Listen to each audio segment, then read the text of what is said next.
Ушул нерсени бизге бекер берген нерсени Кытайларчы. Бизге ошону иштете албагандыктан, ушу кайдыгерликтен, ушуну баардыгы бириге албагандыктан ушул кырдаалга келип атат азырчы. Эми бул жерде урдала турган нерселер урдалып кетти. Элдин күчү жетпей калгандан калдык. Урдала турган моторлорун, ленталарын барып бүткүл вакытчы. Качан Кыргызда мындай толук кандуу иш жүрөт? Дайыма бир жумуш башталат. Болду 1 жылдан 2 жылдан кийин эмнелердин кызыкчылыгын да билбейм. Бирок талкаланып эле жок боло берет. Жасты. Бир да айыл өкмөт келип ушуга кызыккан жок да. Бул элдин мүлкү болчу, бирок бир да айыл өкмөт келип ушуну баланска алайын деп аракет кылган эмес. Ташты деле ошентип таштанды кылып эртең чыштап кетсе эмне кылабыз биз? Биз ишенбейбиз айыл өкмөттөргө. Себеп дегенде мына таштандылар турбайбыз, көрүп атабыз да. Мына тиякта дагы бир таштанды бар. Эми бул мисалы иштеп калса ушул жерде эл зындандан азыр 10 миң 12 миңден хобасын алып келип атабыз. Мисалы эл жалпы эл заказ менен алып келип атат да. А бектен бир 2-3 миңге хобасы түшүп берсе элге эле пайда да, элдин чөнтөгүнө пайда да. Ал дасыккан уурулар мунубуз деле кезип алып кетип калат. Эгерде сиз азыр мага баары бир отпайсызбы эми муну азыр кылам депчи. Бул жерде Азиз деген өкмөт болуп иштеп турду да. Анан бир күнү эле тияктан баягы телефондон ар ким айтып барат да. Моторун уурдап кетти, анан элегин уурдап кетти, анан сатып ийришти деген кептер чыгып кетти анан. Салам достор, азыр биз Токтогул району Тоолук айылындабыз. Атайын азыр бул жерде канча бир жыл мурун кум чайкоочу аппарат бар болчу экен. Мына ошол аппарат бүгүнкү күндө элдин айтымында таланып жок болуп кетти дейт. Кылмыш иштер козголгон, ал жердеги темирлер баардыгы милицияда дейт. Бирок бүгүнкү күнгө чейин ууруда кармалган жок. Жана бул жерде оборудование чоң кум элеккен, а сиздерге көргөзөм. Мына ошол же калууна келген жок дейт, же өкмөткө өткөн жок дейт. Кыскасы ушундай бир чала, ушундай иштер бар экен. Эми кылмыш иштерди аягына чыкпаган же өкмөт аягына чыгарбаган. Азыр мен артымда мына өкмөт да келди. Өкмөткө түз суроолорду берели. Сиздер болсо каналдан алыстабаңыздар. Азыр баардыгын сурайбыз. Анан мунуну Кытайлар курду деди. Мунун убагында жанагы ким эле? Азиз деген өкмөт болуп иштеп турду деди. Анан бир күнү эле тияктан баягы телефондон ар ким айтып барат да. Моторун уурдап кетти, анан элегин уурдап кетти, анан сатып ийришти деген кептер чыгып кетти анан. Ким сатып ийирди, ким уурдап кетти, аны мен чындыгында көрбөгөндөн айта албайм да. А бирок факты моторлору жок да, ошолор бирөөсү ровдда турат дейт, а бирөөсүн сатып ийирген эмес, ким каяка саткан, ким саткан белгисиз. Ошол анан ошол күнөөлөр табылса, алар алып келип койсо, мунуну иштетип берсе, эл үчүн эң сонун иш болмок. Ел үчүн жакшы да. Кумду тияктан ташыбай ушеке жасап берсе, шагыл жасап берсе, каалаганда, жолубузга деле, башкасына деле асфальт жасаса деле, баардыгына сонун социалдык объектилерге аябай жардам тиймек да. Шагылдар мына кенинде турат. Бир бульдозер, бир автомасы керек, алар деле бар. Болгону мунуну иштетип берсе, эл үчүн эң сонун болмок. Азыр ташты айтып атпайсызбы? Но ташка окшогон эле бир маселе да. Сизден мурун толтура өкмөттөр келип, бүт келген жерине ушундай таштандылар таштап кетишти. Мынакей могу таштанды. Биз канча жылдан бери арыз жазып жүрөбүз, прокуратурага жаздык, айыл активисттери жазды. Бирок бир да айыл өкмөт келип ушуга кызыккан жок да. Бул элдин мүлкү болчу, бирок бир да айыл өкмөт келип ушуну баланска алайын деп аракет кылган эмес. Ташты деле ошентип таштанды кылып эртең чыштап кетсе эмне кылабыз биз? Биз ишенбейбиз айыл өкмөттөргө. Себеп дегенде мына таштандылар турбайбыз, көрүп атабыз да. Мына тиякта дагы бир таштанды бар. Ал дагы баланска эч ким бир да айыл өкмөт кызыгып келип баланска коеюн деген эмес, документтерин издеген эмес. Анан биз ишенбейбиз да айыл эличи. Мына ошон үчүн биз болот акени чакырып, ошон үчүн. Мына ташты да бизге бийлик төөлдөрүнө мына Садыр Жапаровго чейин жеткизип бериңиз. Балким ал киши билбей калышы мүмкүн иштери көбүнөн. Анан өзү көзөмөлгө алып берсин деген бир оюбузду айткыбыз келип атат да. Бул боюнча мисалы район жетекчисине сиздер кайрылдык. Бир топ жолу кайрылдык. Бул боюнча прокуратура, район прокуратурасы билет, МВДнын начальниги билет, иш козголгон. Бирок кайра эле ошол баягы бескос деп туруп эле жаап коюп атышат да. Кайра эле жабылып калат. Ошол эле учурда жуутка да ошондой. Кайрылганыңыздар канча болду эми? Так мөөнөтү. Мен өзүм 2 жолу арыз жаздым. Ушу эме боюнча, дробилка боюнча.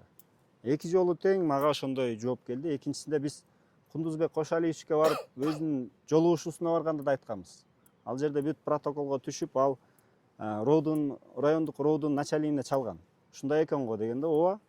Урдалган далил зат катары мандын мотору турат роодда деген. Мандын мотору мына өзүңүз деле айтып атасыз, алып кет деди, мен алып кетпей койдум депчи. Эми бул жерде урдалгандыгы жөнүндө маалымат бар. Бул кетип атканда сос пакет катары айыл өкмөттүн балансын алып калгыла деп туруп актив прием кылган маалыматтар бар. Ал кишилер, актив прием кылган кишилер аз деле Кудай сактасын көзү тирүү. Алар тапса болот. Актив прием кылдыңар беле? Канчанчы жыл болгон? Эмне себептен баланска өтпөй калган? Анан эмне себептен урдалып кетти ал? Деген вопросторду койсо болот. Бүт келген өкмөттөргө айтып атабыз, бирок бири дагы бул ишке мындай аттанган жок да. Же аркасында бир чоң нерсе турабы түшүнбөйбүз да.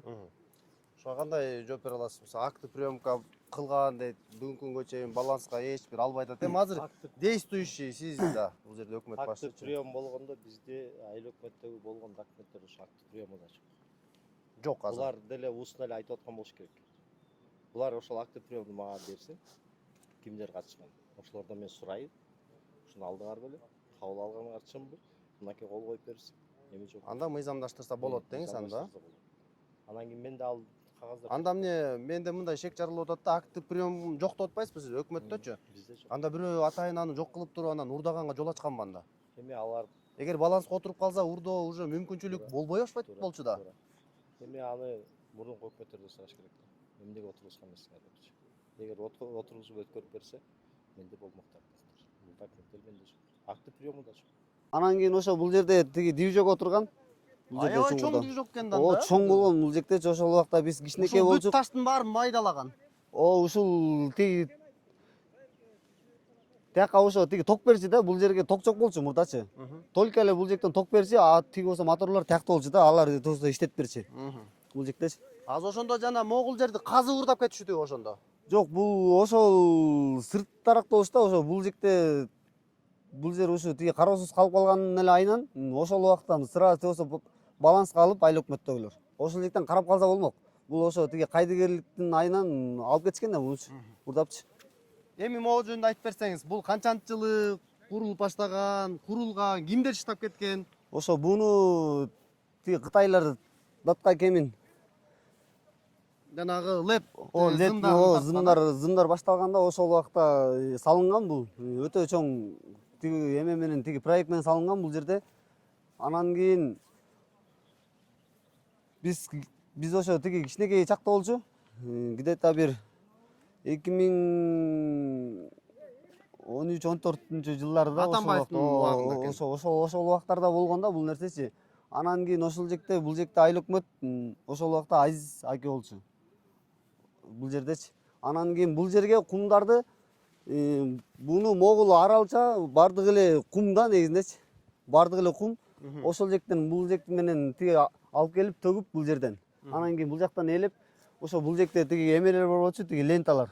Ошо менен чуркап барып нар жака төгүлчү кумдарчы. Кадимкидей. Кадимкидей тозо иш жүрчү да, могул азыр тиги сиздерде турбайбы? Могул тиги столбалардын түптөрү аябай чоң көлөмдөгү фундамент курулган да.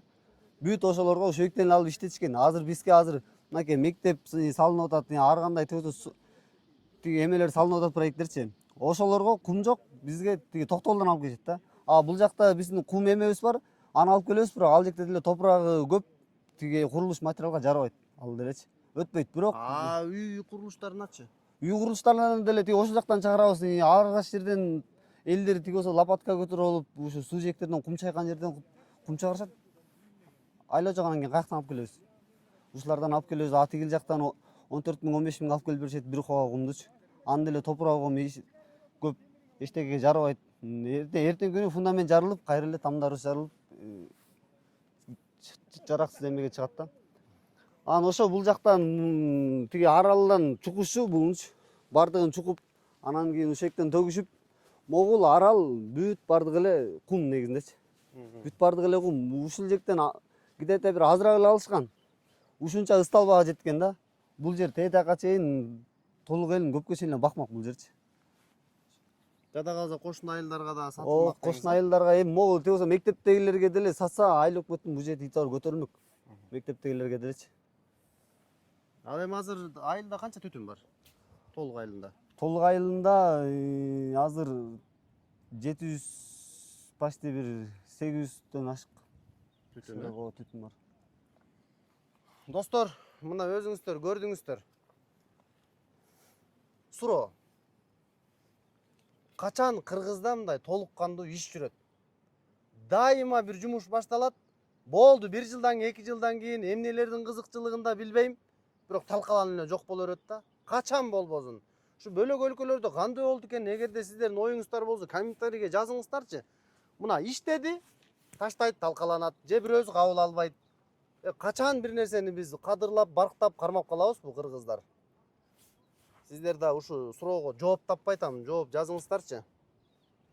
Ошолдо биз иштеп аткан нерсени баланс кылабыз. А иштебеген нерсени баланс кылып калган. Канча иштедим? Эми жок дегенде темирдин өзүн деле алып койсоңуз болот да эми. Темир деле мисалы ал жолто болбойт да эми бюджетке. Темирди алганда бул иштеш керек да.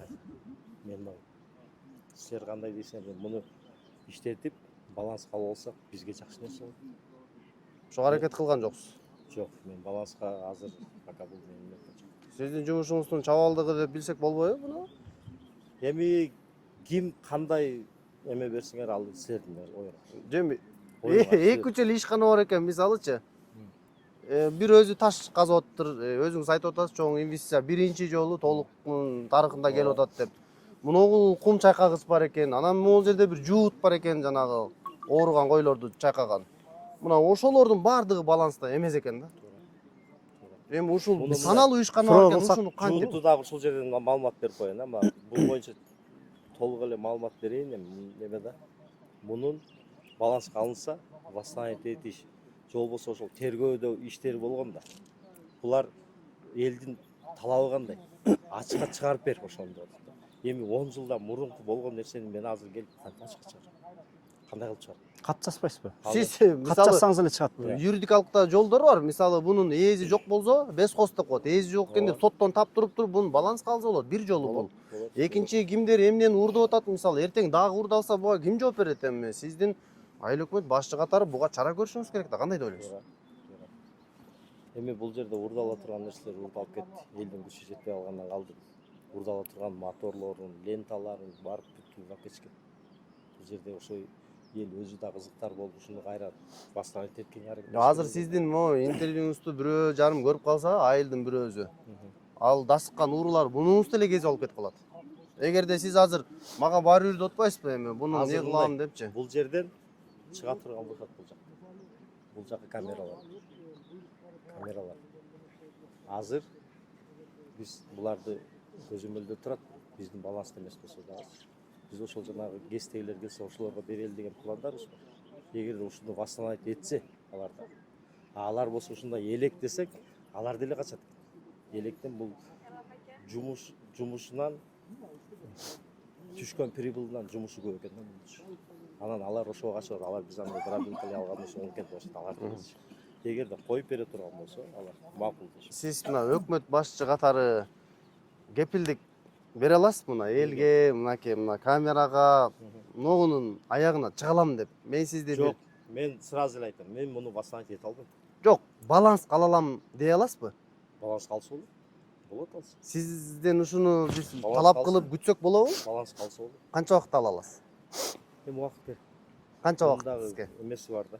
Могу экранга, мага бир сөз бериңизчи ушуну эми. Жок дегенде бир аз эле жумуш экен айыл өкмөттөчү. Бюджетиңиз болсо толбой атат, муну артка алып бир кичине бир даярданып турсаңыз болобу? Бир дайыр ишкана келип калса. Эгерде баланска алдык деп коебузда, мейли алалы, алып коебуз мунучу, алсак болот. Буйруса.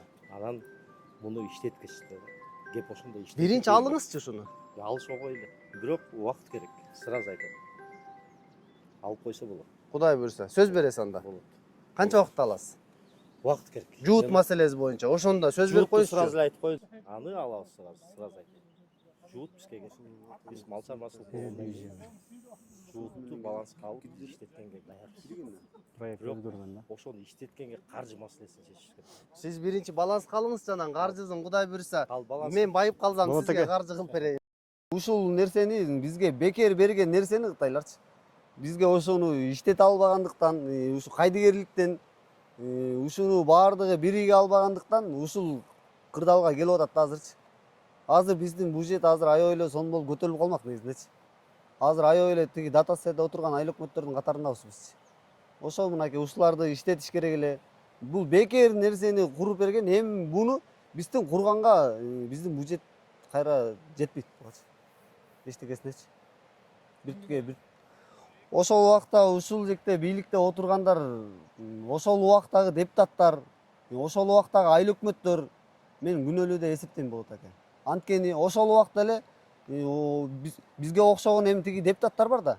Ошол убакта эч ким кызыктар болгон эмес да, кызыгып ушул нерсени. Же болбосо ошол убакта бир тиги мамлекеттин айыл өкмөттүн эмесине алып буну сразу эле балансыначы, анан кийин ошол жактан бирөөсүн өткөрүп берип, мынакей сен жооп бересиң. Ошол жерге, могул жерге тиги кароолчуну коюп, ошондо эле на место тиги иштетсе, бул иштеп кетмек. Ошол убактагы тиги кайдыгерликтин бийлигинин азабынан мына азыр ушул болуп атат. Бул датка кемин курулганда келип туруп курулган ошол убагында. Андан кийин ошо иштетүүгө деп туруп бээктегилер ушундай эле ушу бизге окшогон активисттер ушуну алып калабыз деп алып калышкан экен. Сиз өзүңүз айткандай, жанагы айтылып кеткендей бунун документтери жок болуп кеткен да, кандайдыр бир себептен. Ошого азыр сиз немени издеп атасыз? Тиги ошо акт сверкада кайсы киши болгон дегенчи. Ошол жерде азыр жер адиси болуп туруп атат, Мурзакул Дүйсөнбай деген бар. Бекте охрана болгон Шакен деген агай бар, мектепте мугалим азыр. Мурда бекте охранада иштеген. Ошолордон немесеңиздер, ошо кандай экенин ошолор айтып берет да. Анткени ал убакта биз эч немеге аралашкан эмеспиз. Бирок мындай неметкен боюнча маалыматыбыз ошол. Ал жанагы немени эле айтып атасыздар, милициядагы тиги мотордучу. Мотор болгон блок эле. Мындай ачык айтып коелу. Анткени убагында мен да барып көргөм. Блок эле турат, аны мотор алып кеткиле дейт. Алып келгенде андай блок ар кимдин үйүндө жатат да, мисалы. Муну канчалык зарылчылыгы бар силерге? Эми бул мисалы иштеп калса, ошол жерде эл зындандан азыр 10 миң, 12 миңден хобасын алып келип атабыз. Мисалы эл жалпы эл заказ менен алып келип атат да. Бектен бир 2-3 миңге хобасы түшүп берсе, элге эле пайда да, элдин чөнтөгүнө пайда да. Азыр бизде мына мал чарбачылыгы менен, бал чарбачылыгы менен эле окат кылабыз. Непте ошол кыйынчылык убакытта иштеп калса аябай эле жакшы нерсе болмок да. Мына көрдүңүздөр, өкмөт башчы атайын өзүнүн жоопторун берди. Кудай буйруса баланстардын баарына алганга толук аракет кылам деди. Биз канча бир мөөнөттөн кийин да бир келип ушуну мындай коомчулукка алып чыгабыз. Ал эми бизди көрүп жаткан прокуратура органдары, ошо милиция органдары кылмыш иштер козголгон болсо аягына чыгарыш керек. Буну баланс коюш керек. Ушул айылда 3 эле ишкана бар экен. Ушу үчөөнүн экөөсү бүгүнкү күндө мындай баланска түшпөй, мындайча айтканда ок аташы, иш аракети бүт токтоп турат. Эми ушунун баарын азыр биз жогорку бийликке жеткирсек эми уят бул. Ошондуктан мен ойлойм, эми мени көргөн жарандардын баардыгы азыр лайктан басып бөлүшүп, өкмөт башчыга тагыраак айтканда райондун акимине жеткирсе, губернаторго жеткирсе, бул маселе эми областтын деңгээлинде чечиле турган эле маселе экен. Сиздин ишиңизге ийгилик. Кудай буйруса сиз аракет кылып булардын баарын баланска аласыз деген ойдомун. Жакшыраак иштеп бериңиз эми эл үчүн эми. Кыска мөөнөткө келесиздер, анан кийин иштеп эле кете бересиздер эми. Кудай буйруса сиздер мындай да, азыр жакшылап иштеп берип атасыз да. Сиз эгерде ушундай болсо биздин иштегенди деле тартып кетсең болмок. Бир жактуу эле эмес. Бир жактуу баягы кемчилик эмес. Кылган Мен сизге сөз берем, мына могуну баланска алып туруп ушуну ишке киргизсеңиз мен кармап турам. Жакшы нерселерди эле тартсаңар болмок. Сөзсүз. Канча 30 жылдан бери болгон иштер. Нелерди тартайын? Айтыңызчы азыр. Мен жакшы иштериңизди. Мен аны айтпайм. Сиз өзүңүз. Сиз мынакей бюджетиңиз 7 миллион экен жылына. Ошону 10 миллионго көтөрүп бериңиз, Кудай буйруса. Көтөрдүк уже. Биз уже көтөрдүк. Анда 15 миллионго көтөргөнгө аракет кылыңыз. Дотациядан биз 2 жылдын ичинде чыгабыз деген пландарыбыз бар. Жакшы экен. Бул деген президентке чоң жардам деп эсептейм мен болсо. Бизде дотациядан чыгабыз. Мунуну артка алып бериңиз, жуутты артка алып бериңиз, баланска мисалы. Сиз жүгүрбөсөңүз ким жүгүрөт башка? Сиз жүгүрүп бериңиз могул жерде жарандык активисттерди, депутаттарды тызылдатпай. Анткени печат сизде, машина сизде, акча сизде, жоопкерчиликтин баары сизде. Мен сизден эми үмүт этем эми, Алмаз мырза. Туура. Ишиңизге ийгилик анда. Мейли.